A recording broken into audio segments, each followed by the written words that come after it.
So, historically, if you look at what Kepler did, Kepler said he was like a reporter.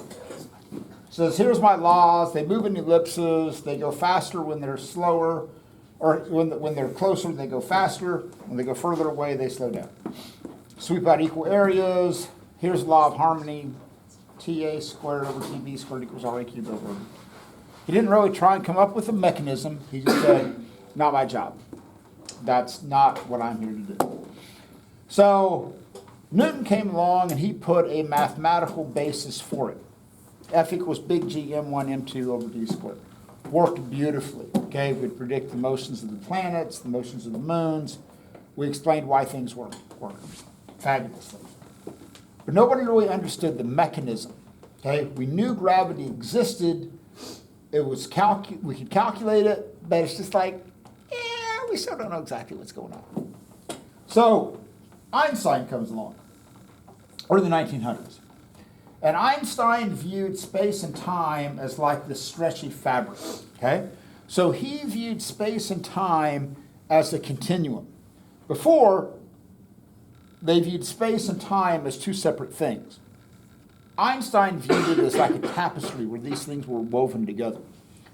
So if I take just a single marble and I roll it across, that pretty much just travels in a straight line. So here's Newton's first law in motion. No external forces, it's going to travel in a straight line.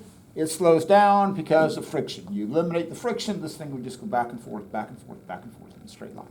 Cool. So then Einstein comes along and says, let's take, for example, and put a star in the middle of this space and time. Now, when I roll this marble past it, instead of traveling in a straight path, it travels in a curved path. Okay? So, in Einstein's view, what we experience as gravity is just, when I let go of that ball, it's just rolling down a curvature in space and time. So when I do this, space and time is warped. The Earth is warping space and time and rolls in that direction.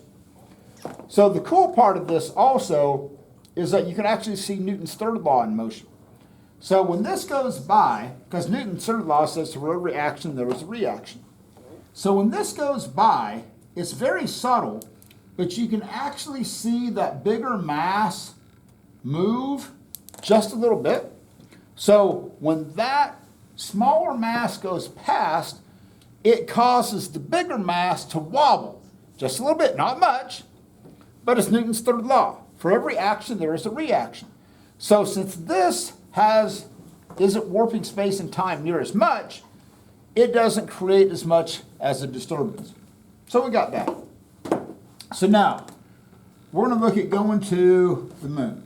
So here's the Earth, and smaller mass is going to represent the moon out here. So Earth has a much deeper gravitational well. Moon, smaller gravitational well. So if you look at what had to happen, the sequence to go to the moon. So they fired the engines, and they got in orbit, and they were in the state of free fall around the Earth. They did that and make sure everything was working, everything's cool, before we fired the engines to go to the moon. So this is what we talked about yesterday. They had to get up to about 5 miles per second, so that when they were orbiting that curvature, they were just coasting around like this. They had to get to the moon. So they had to fire the engines. So the first set of engines that they fired were to get them into orbit around the Earth. The second time they fired the engines, they had to get them in what's called a translunar orbit.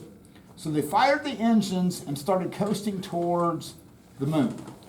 But there was a certain velocity that they had to hit, because if they fired the engines and they weren't going fast enough, it would just go out, stop, and then it would fall back. It's like, well, that's embarrassing. Did you go to the moon? We got about halfway there. We weren't going quite fast enough. we stopped and it fell back. Kind of a career ender, okay? So they knew they had to have a certain velocity. It's called the escape velocity. So escape velocity, there's a couple ways you can visualize it. One is if I just take this ball and I throw it up in the air, it comes back down. If I throw it faster, it goes up higher, but it still comes back down. So imagine that I could throw this thing fast enough so that it would never come back. Okay, so the faster I throw it, the farther it goes. If I could throw it fast enough, don't mean to brag or show off, but we would go outside and think, all right, kids, here's my superpower. I can throw things at escape velocity from the earth. I would throw it, vaporized, never coming back. The other way you can visualize it is in terms of a gravitational well. So if I throw something and just give it a little bit of velocity, it rolls right back down. I throw it faster, it goes up, and then it comes back down. If I can throw it fast enough, it will completely leave that gravitational well. So that's the velocity that they had to obtain when they fired the engines. They had to fire the engines and know that they could coast and then end up in the moon's orbit.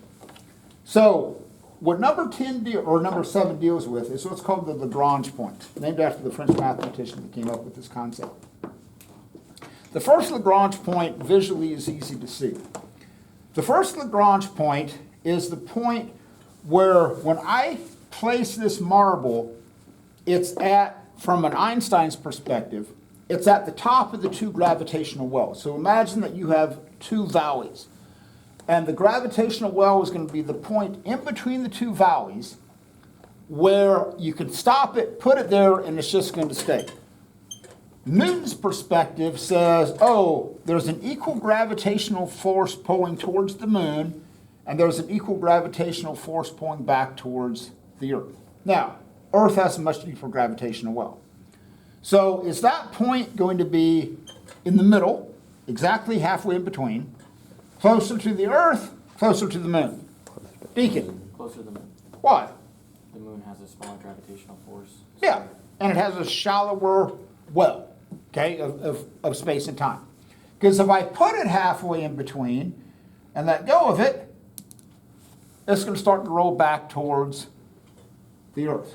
If I put it too close to the moon, it starts to roll that way. So NASA needed to know that exact point where when it crosses that threshold, at that point, it's a tug of war. The pull towards the moon exactly equal to the pull back towards the Earth. So if I can find that one point, about right there, this is the center line of this gravitational well. It is being pulled towards the Earth. It is being pulled towards the moon. But it's right there in the middle. So it's like an equal tug of war between the two of them. So if we go past that, then we start to accelerate towards the moon because that pull becomes greater than the pull towards the Earth. So they fired the engines the first time to get it into orbit. They fired the engines the second time to get towards the moon. Now, when they got towards the moon, they had to get caught in the moon's gravity. So then they had to fire the engines a third time to slow down so that they would get caught in the moon's gravity. So this is what's happening. So you have the Lunar Command Module orbiting around the moon. The LEM, the Lunar Excursion Module, that detaches, goes down, lands on the moon, takes selfies, hi, okay? Then they go, okay, cool, now we're going back up, they dock. So the next time they have to fire the engines, then they have to fire the engines to get out of the lunar orbit and then start going back towards the Earth. So they fire the engines to get off the Earth. Second time they fire the engines is to get towards the moon. The third time they fire the engines is to slow down to get caught in the moon. Fourth time, boom, send us back. So those engines had to fire 4 different times. So the second Lagrange point is going to be a point out here. So, and there's actually, I think, a total of 7 Lagrange points. We're only going to deal with 2 of them. The first one conceptually is the point where, and this is kind of like if you could visualize this, like you could take a point and you could be outside of space and time and just put an object right there. And then you put it right there, then it would, as the moon orbits around the Earth, that point would stay in that exact line between them as it goes around, because it's pulled in each direction. The second Lagrange point is out here. That's more like, because now this point is being pulled towards the moon, it's also being pulled towards the Earth. But since it's so far away from the Earth, that pull is much weaker than it is here. But that one is more like a rubber stopper being swung around on the end of a string. So you would put it here, the Earth, the moon, they would all go around like that. So the James Webb Telescope, which is one that they just launched last year, taking these phenomenal pictures, that's actually parked in one of the Lagrange points relative to the Earth and the Sun, because it provides a very stable orbit, and once you get it there, it just stays in place as it goes around. Okay. Now, sometimes you get into what's called a binary star system. So in a binary star system, this is where the orbits get rather strange. So in a binary star system, you have two gravitational wells. So now when you try and send something around it, oh, I thought it might have stayed right there. So on binary stars, it gets really, really complicated. So, So it's never stopped right in the middle. At some point, and if it ever stops right in the middle, I'm going to say, I'm done. This is a sign from the gods that I should retire. So it's like you're going. So what the math that we're doing is what's known as a single point system. We're assuming here's the Earth, here's the satellite, the moon, whatever it is. Okay, it's a single point system. In reality, when you do rocket science, it's not that simple, because you have to take into account like a multi-body system.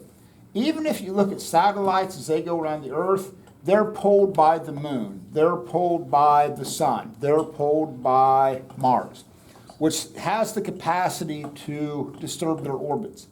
So binary systems, though, that's like on steroids, because of the fact that as that thing moves around, you have such strong gravitational pulls that influence them, and that's why you get into these really wonky, weird orbits when you get into binary systems. So, okay, I don't have to retire. Okay, back with you.